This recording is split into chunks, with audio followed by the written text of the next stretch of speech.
At guests natin ngayong gabi, walang iba kundi ang UAAP Men's Basketball Champions, ang DLSU Green Archers. Woo! Of course, headed by season MVP Ben Embala, ang Rookie of the Year na si Aljun Malesio. Nandito rin si Thomas Torres, Joe Logo, Brent Paraiso, Mark Dyke, Andre Carakut, Jason Perkins, Julian Sargent, Justin Baltazar, Kib Montalvo, Richie Rivero, Prince Rivero, and Abu Trotter. Guys, welcome to The Score! And thank you for still being here at ABS-CBN despite your very busy day. Maraming salamat. So now, Thomas, gusto kong paunlakan yung unang question sa'yo. You know, during the dying minutes, in the third quarter, nagkaroon kayo ng big lead and then medyo nahabol dito ng Ateneo. Pero you managed to hang on in the final moments of the fourth quarter. As the veteran, as one of the co-captains, na experience mo na to noong 2013, ano yung pumasok sa isip mo, sa isip ng buong team na parang finally nagsisink in na nung dying minutes of the fourth quarter? Actually, hindi nag-sink in up until now.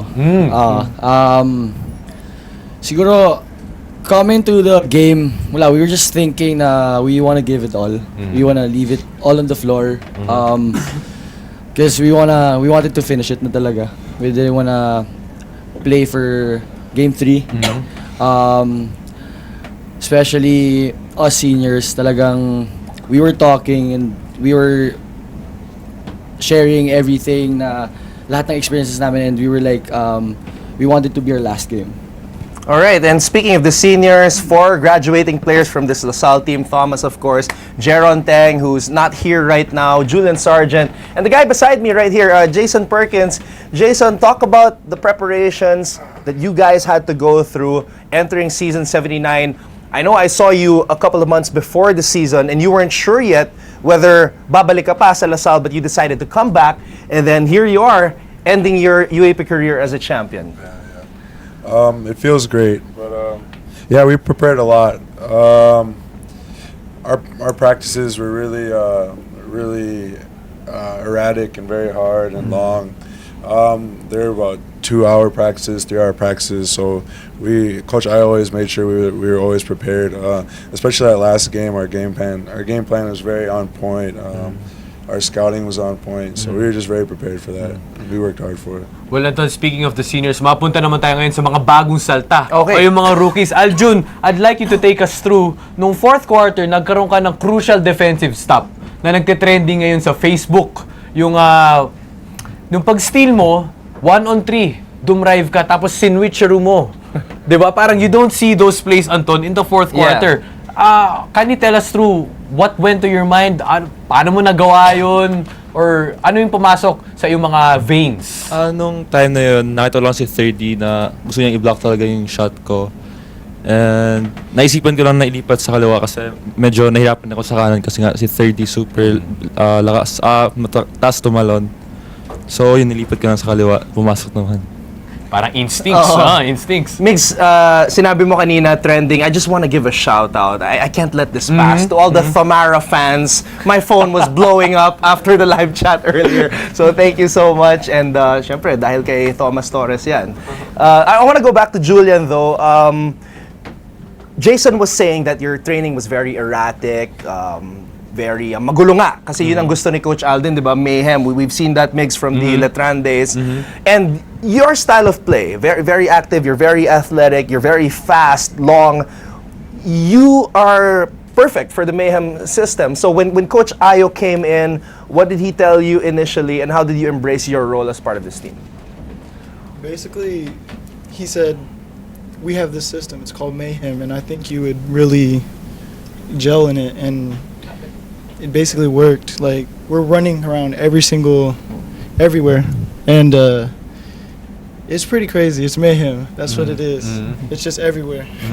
Now, bukod sa Mayhem defense, syempre, the DLSU Green Archers had their first loss in the second round against Ateneo. Ben, can you tell us through what was the turning point for you guys? You know, after that second round loss, was that the turning point for you guys to more or less give it all in the postseason? Yeah, I feel like it was a wake-up call for us because, I think we had a 10-day break and, we had to find a way to come back stronger, especially that we were getting into the Final Four.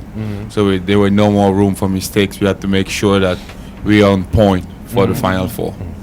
I can only imagine the pressure that these young men had to go through throughout the season. Kasi nga, because of their loaded lineup, people were expecting a championship and nothing less. Kib, gaano katindi yung pressure na pinagdaanan nyo every single day in practice? Did you feel it that after that loss that Migs mentioned, did you feel like, people are starting to say that there's some chinks in the armor of LaSalle? Well, yeah, pressure got to us, pero like we kept our cool. Coach always told us to play one game at a time, possession by possession. Don't rush things up and just execute. Just play LaSalle basketball. Gusto ko ngayon tanungin, Anton, si Prince. Prince, you are one of the more experienced players. You won junior championships in NU, and then eventually dito sa LaSalle. Prince, with limited minutes this season, how do you manage to keep up your confidence? Kapag nanonood tayo ng games, nakita natin si Prince, siya yung leader of the pack eh. Siya yung leader of the unit na talagang nag-cheer on to his teammates. How do you do that? First of all, my coach told me that this is something that got stuck in my head. If you're inside the court, if you're not doing anything, you're doing something wrong. So, for me, hindi lang inside the court yun. Also, if nasa bench ako, if I'm not doing something, I'm doing something wrong. I'm gonna do something that might be able to help my teammates and to be, na ma-boost ko yung moral nila even more. And I know na if someone's positive, even one person lang, it's contagious and hopefully, makakahawa siya sa mga teammates ko, which can lead to a better team and much more stronger team. Speaking of being contagious, I think Ben has a contagious smile because while Prince was talking, nakita ko napasmile si Abu Trotter. Abu, I see you, man. I saw you smile. I looked over here. Ben was smiling. So, Abu, I gotta ask you, in the first round, people were saying, ang laki ng ginaling ni Abu Trotter, parang naglalaro na parang import. So, how hard did you work before the season started? And how good did it feel for you to finally have a solid role on this team as one of the key power forwards? I guess it just came from believing in the system, believing in my teammates, and just the hard work that we all put in hard work before the season started, and even like while the season was still going. So everything that I developed throughout my whole basketball career is just hard work. And there's no other way to go about it than hard work. Now, Anton, I want to ask the rookies now with Richie, Justin, Brent, and Jolo. You have a bright future ahead, 4 more years. If you play it out, what can we expect? Kahit brief answers lang, what can we expect for you guys to work on coming into the next season? Siguro, we're gonna help more on defense kasi it's what the LaSalle nga right now.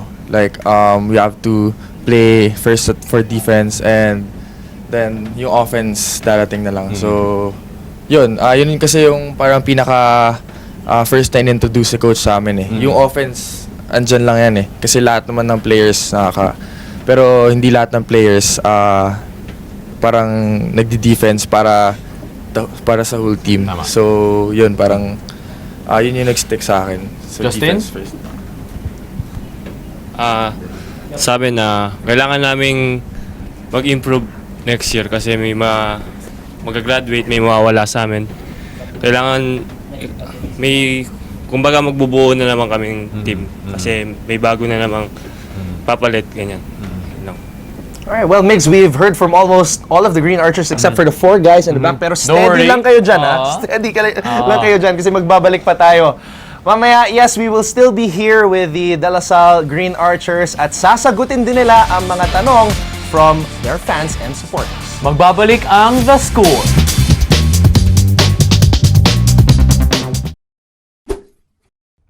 Hi guys, keep watching The Score for the latest sports updates and don't forget to subscribe to the ABS-CBN Sports in Action YouTube channel.